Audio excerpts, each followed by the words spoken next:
Hey sis, are you there? Oh, hey Frankie, it's been a while. I have a little favor to ask you. What's up?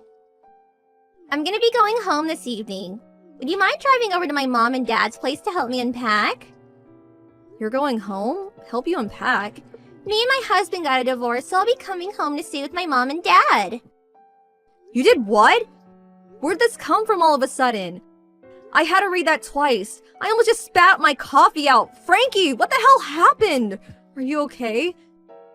You were barely married. What, 6 months? Did you tell your parents yet? Yeah, I just messaged them. Wow, I can't believe it. This is too sudden, Frankie. Him and his family told me to never go anywhere near them again, so I left. There's no going back now. Me and him are dead in the water. All I can do is go back to live with mom and dad, at least for now. So that's why, my lovely favorite stepsister in the whole wide world, I need you to sort out a space for me to sleep there tonight. If you could just get me some pillows, a duvet. Oh, and don't forget the mattress. That would be great. Just be careful on the way home, okay?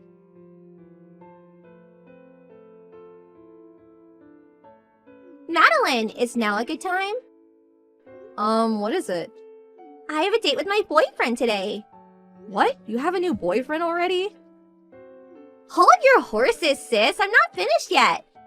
So here's the thing. The plan is to meet each other at the date spot.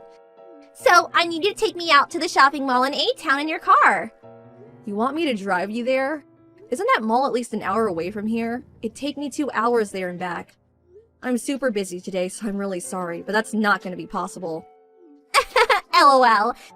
Now I've heard it all. A neat, busy. You should become a comedian, sis. You're cracking me up here, LOL. Listen, Frankie. I don't know where you got this idea that I'm a neat from, but I can assure you I'm not. What? How many times do I have to explain it to you?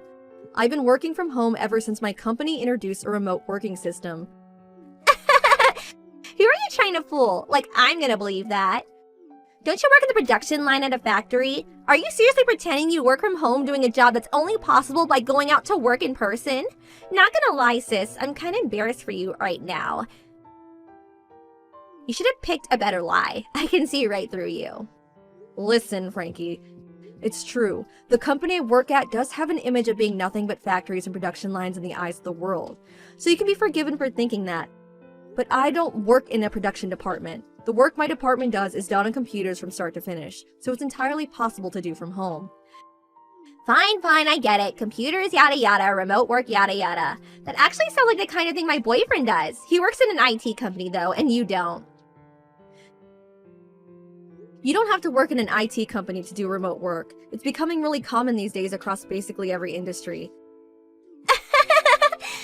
Basically, Maddie, what you really mean is, you're a neat, but you're so ashamed to admit it, you came up with some silly story full of holes to try and look cool, LOL. What? I hear it's really common for neats to pretend they have jobs, you know. Apparently it's what they call a psychological coping tool. Tragic, really. Ugh, I told you already, I'm not a neat.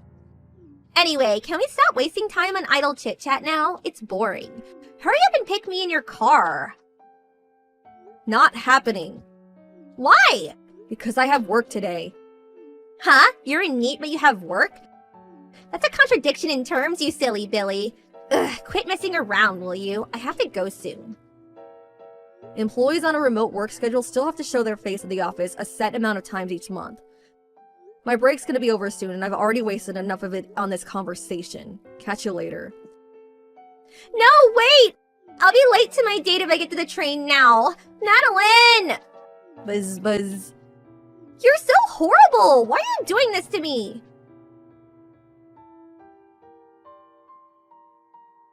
This is all your fault. I was late to my date and now my boyfriend's in a mood with me. Are you happy now? Is this what you wanted? How can you be so cruel? Wah! Good evening, Frankie. I take this as about what you were pestering me over earlier. How can you blame me for you being late to your own date? Isn't it obvious? The only reason I was late is because you wouldn't drive me there. That means it's your fault.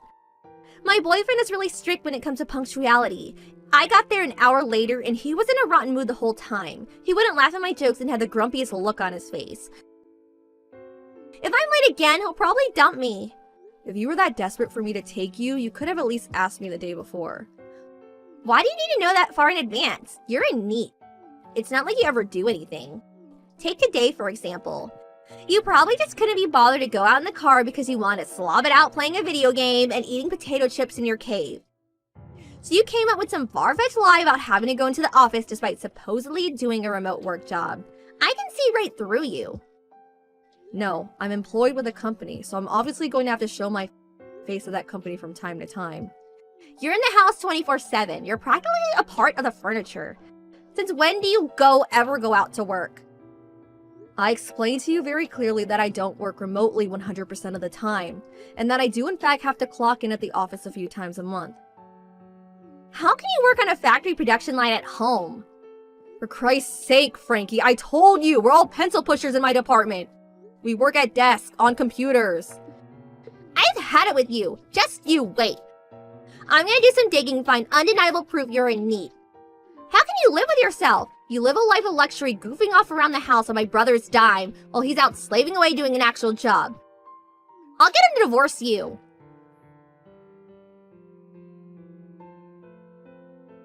Frankie! Oh look, it's my pitiful need of a sister-in-law. Get back here right now. N-O, know what that spells? LOL. I'm on an apology date right now because someone made me late for my last one. There's no way I'm letting you mess things up for me again. Actually, there's a chance I won't be coming home tonight if you catch my drift. You've been messing with my computer, haven't you? Oh, what's this? Sorry, I don't know what you mean. I saw you letting yourself into my room with my mom and dad's spare key. Huh? I have security cameras set up in my study. I saw you plain as day sneaking in and doing something on my computer. Are you really gonna carry on playing innocent? Stop screwing me around, Frankie. This isn't a joke. Wow, I got found out a whole lot sooner than I expected. You're pretty smart for a NEET. You admit it then? Fine, whatever. It was me. I found a folder named Work, so I deleted it. Whoops, LOL. Do you have any idea what was inside that folder? It was password protected, so I couldn't see inside, but I'm guessing it just had tons of games in. You probably just called it Work as a disguise so you could feel important. Hey, at least you won't be able to waste any more time goofing around the computer now. You should be thanking me. Serves you right, LOL. That computer is for work use only. It was given to me by that company. Huh? That work folder that for some strange reason you think was full of games was full of proposals and reference materials I put together. Huh? Proposals? Reference materials? I told you, my company might have image of being nothing but factories and production lines in the eyes of the world. But to create products at a factory, there's also a need of departments to come up with those products in the first place. My department is responsible for the planning and design of new products, and since that's basically nothing but desk work, we work on a remote work basis most of the time. Do you understand now? What the hell? Anyway, the point is, you deleted all of my highly sensitive, highly important work data. Data that technically wasn't even mine, but belonged to my company. But... Obviously, I can't let you get away with that. So I have no choice but to report what you've done to your parents. What? No, wait! The funny thing is, Frankie, they told me all about you. Turns out the reason for your divorce was due to the $25,000 of debt you're in because of your frivolous spending on things you can't afford. What's worse, you're still not working, are you? Well, So the whole time you were calling me a NEET, you were the real NEET all along. A debt-ridden NEET at that. I really was shocked. For some reason, I had this image as you, in spite of your quirks, as more or less having your life together. I couldn't have been more wrong. LOL. Shut up! Oh yeah, that reminds me. Your mom and dad told me to pass on a message to you. Shopping needs who go around causing trouble for others are not welcome in our house. Get your things together and get the hell out. That's the message. Bye! Oh my god!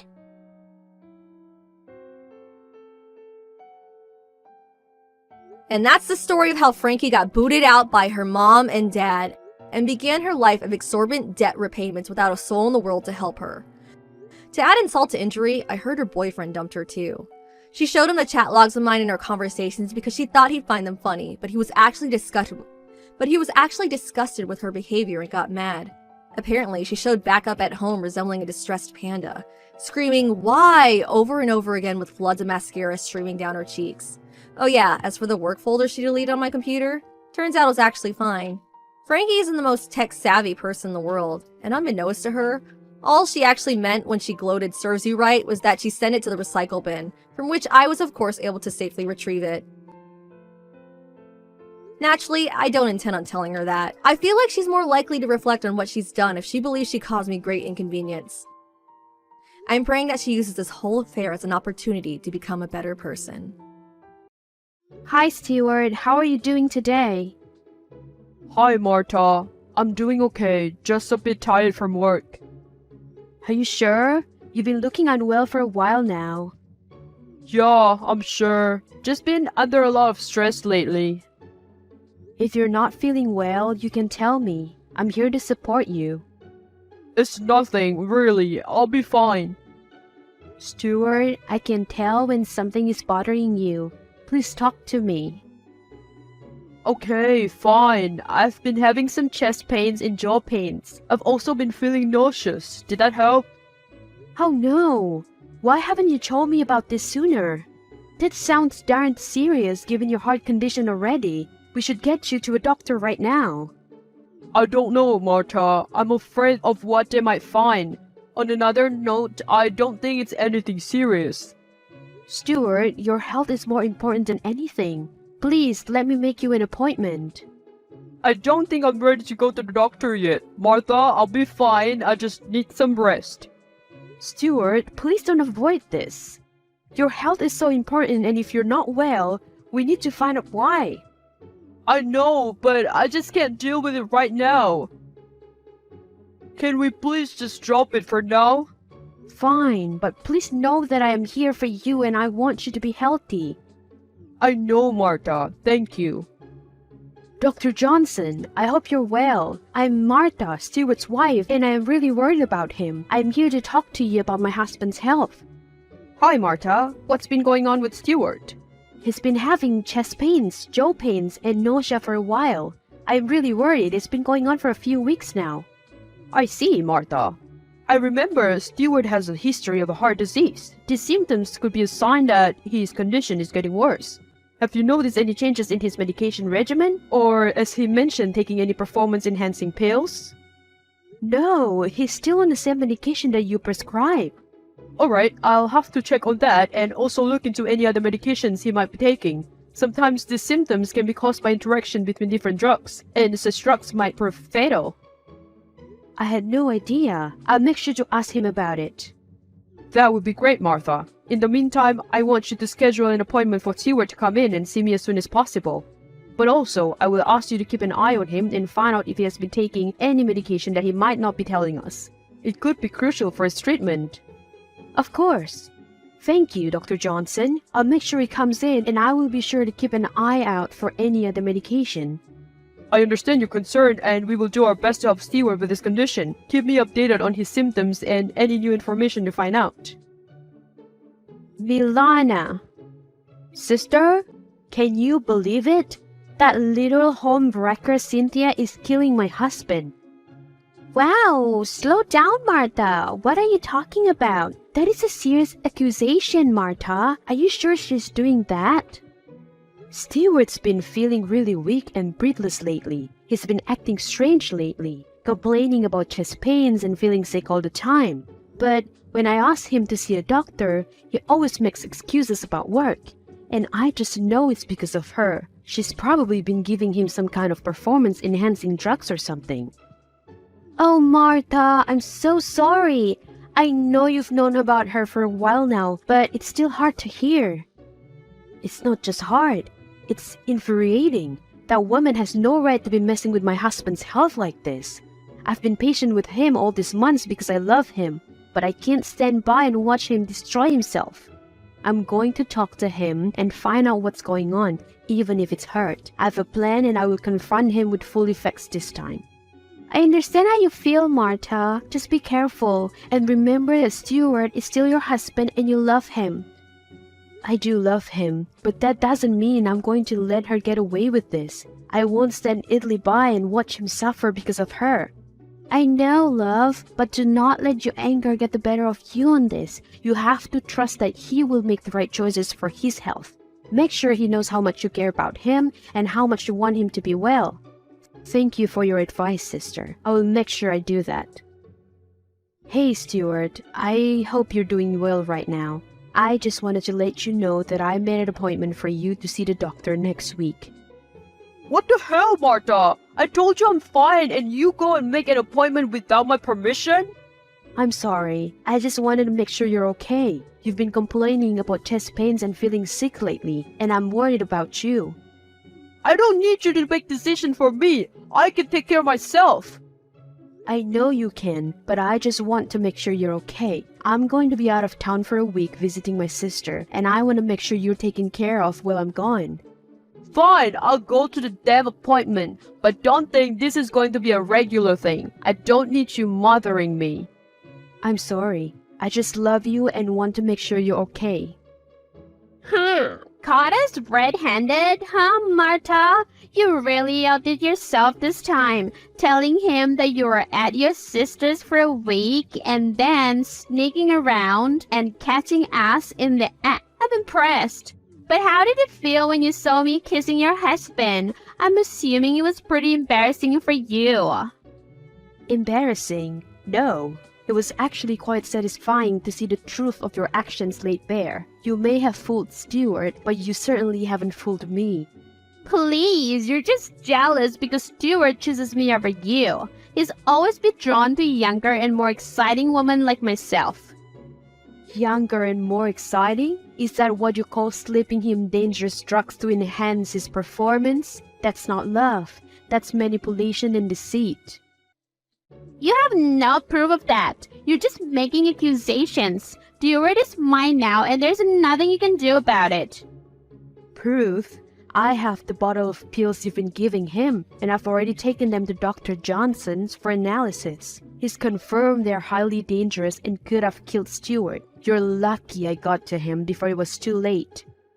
You bitch! You had no right to go through our things. Stuart will never believe you. He loves me.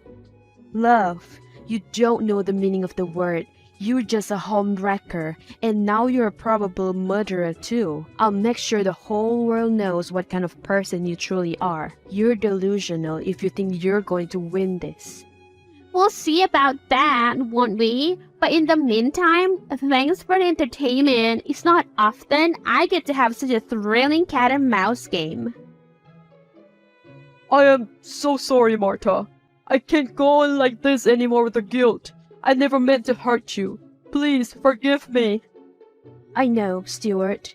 I've known about Cynthia for a while now. I kept my quiet because I loved you and didn't want to embarrass you. All these months I believed that you will just part ways with her yourself, but you didn't. I wish you would have confronted me in another way. Why did you have to catch me in bed with her? God, I deemed that humiliation, but please forgive me. I do better than forgiveness, Stuart. I love you, and because of that I had to do it that way. It was the only way I could prove that she was poisoning you, that she was slipping something into your drinks to make you more aroused, but it was also slowly killing you. I just want you to be safe and healthy, Stuart. What do you mean? Poisoned? How could you possibly know or say that? She gave you a pill for sexual performance every time you met her, without you knowing. I stole that medication from the dinner table that day when I confronted you both. I knew it would be out in the open, given that she didn't see anyone around to notice it. Anyhow, I took you to Dr. Johnson for examination. He found out that it was indeed fatal for your health, and moreover, he said it was evil for someone to be slipping it to you. See, that's the report.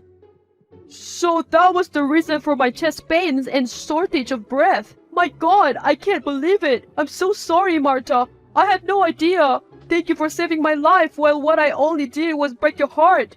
All those tuition fees for her college, all that jewelry, for that skank to poison me. I deserve it for cheating on you. From now onwards, I promise I would love you for the rest of my life without any unfaithfulness. We will let the time decide that. You think you've won, really? You haven't, Marta. I'll always come out on top, no matter what you do. Threatening me won't solve your problems, Cynthia. I suggest you focus on finding a way to pay for your tuition now that Stuart has cut you off. Find another man to destroy, maybe. Haha! You think you're so clever, don't you? You're the reason my education is stolen away from me. Do you have any idea how much trouble you've caused me? Oh, I'm sorry that my action have caused you trouble, but that's the consequence of your actions. You should have thought about the consequences before you decided to poison my husband. You're lucky I can do anything to you right now. But just know that I'll always find a way to come out on top, no matter what happened. You haven't seen the last of me, Martha. I'm not afraid of your empty threats, Cynthia. I'll always do what's best for my family and I'll never let someone like you hurt us again. Milana, please speak up. It's urgent. Martha? What's wrong? He's gone, Milana. What do you mean? Who's gone? He's gone, Milana. Stuart is dead. Oh my god!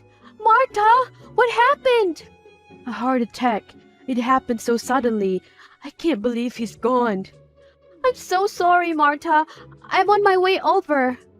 I can't do this alone, Milana. I need you here with me. I'm coming, Martha. Hang on, just hang on. I can't believe he's gone. I can't believe it. I'm here for you, Martha. I'll be there soon. Just hold on. I know it's hard, but try to stay strong. You have to be strong for yourself. You loved him and he loved you. You will always have that. I don't know how to go on without him. He was my everything. I know, but you will find a way. You are a strong woman. You will get through this. Though, I didn't mean to bring it up, but were those pills by Cynthia the reason for Stuart's death? Of course they did. I knew something was wrong with his health even after he left that skank. And now it's too late to even do anything about it. Stuart is dead because of her, and she will pay. I'm so sorry, Martha. I can't even imagine what you must be going through right now. I'm beyond grief, Milana. I'm consumed by anger and rage. I will make sure that Cynthia pays for what she has done. She will not get away with this. I understand, Martha. Just try to take care of yourself right now. You need to grieve and process this loss. I will grieve, Milana, but I will also make sure that justice is served for Stuart. He's dead. Are you happy now, you skank? Oh, looky here. Who just unblocked me? By the way, thanks for the good news. You whore. You're responsible for my husband's death. Oh, please, don't act so innocent. Your husband was nothing but a horny old bag who couldn't control himself. He literally took every pill I gave him. How dare you speak about him like that? You will be held accountable for his death. You poisoned him. You killed him. Oh, I didn't kill him. I just helped him along a little bit. And now, thanks to him, I'll be living a very comfortable life. I have a copy of his will here, and it seems that all of his property will now be mine. And I'll be on my way over to take possession of it with my lawyers. What? That can't be true. He would never do that. Believe it, sweetheart. Your husband was weak, and I took advantage of that. Now it's time for me to reap the benefits. You won't get away with this. I'll make sure the whole world knows what you have done. Go ahead. I'll see what you gain by your proceedings. You are a monster. And you're a fool for not seeing this coming. Bye-bye, Martha. What happened? Are you okay? No, I'm not okay. First, Stuart is dead, and now everything we had is going to be taken away by that whore, Cynthia. What do you mean? She sent me a copy of Stuart's will, and it turns out he left everything to her. All the property, the money, everything. That's ridiculous. Did she say she's coming now? Yes, please help me. Let me make some calls. I'm not a journalist for nothing. Milana, are you there? Answer, please. She might be just around the corner now. Milana texted back after 2 minutes break. Look outside your window. Do you see a red TV channel van? Yes. Open the door now. I'll be there in a while. Tell them your story. Show them the screenshots. Let them know so they can broadcast how big a devil Cynthia is, and then let her come. Her arrival will only prove you to be right before the world and cameras. Thanks, Milana. Can't be grateful enough. You did so much so quickly. Because of you, my children won't be robbed today. Oh, it's nothing. Plus, thank you for giving me a story. We journalists are always on the lookout for such events. Conclusion. Cynthia, as she entered the house, she was met with the sight of Martha standing tall and proud before a throng of journalists. Martha had revealed to the media the truth about Cynthia's actions, how she was responsible for the death of Stewart, and now the story was being broadcasted far and wide on television. Cynthia felt the weight of the world crashing down upon her. She was humiliated, her actions exposed before the eyes of the world. The reporters were relentless in their questioning, throwing cruel and hurtful words her way. Her head dropped in shame as she retreated, unable to face the onslaught of accusations and condemnation. Martha Stewart found a letter at the bedside of her late husband. In it was written his renewed will, and the truth about that had happened. Now that the matter was public, this letter served her good in court and in finances. The letter openly advocated the husband's love for his wife and the revelation about Cynthia's perilous plans. Cynthia was shattered, both publicly and legally. She would serve a sentence of lifetime for playing a part in bringing about Stewart's death. The renewed will proclaimed openly that Stewart's property was to go to his family, apart from one half that would be reserved for charity.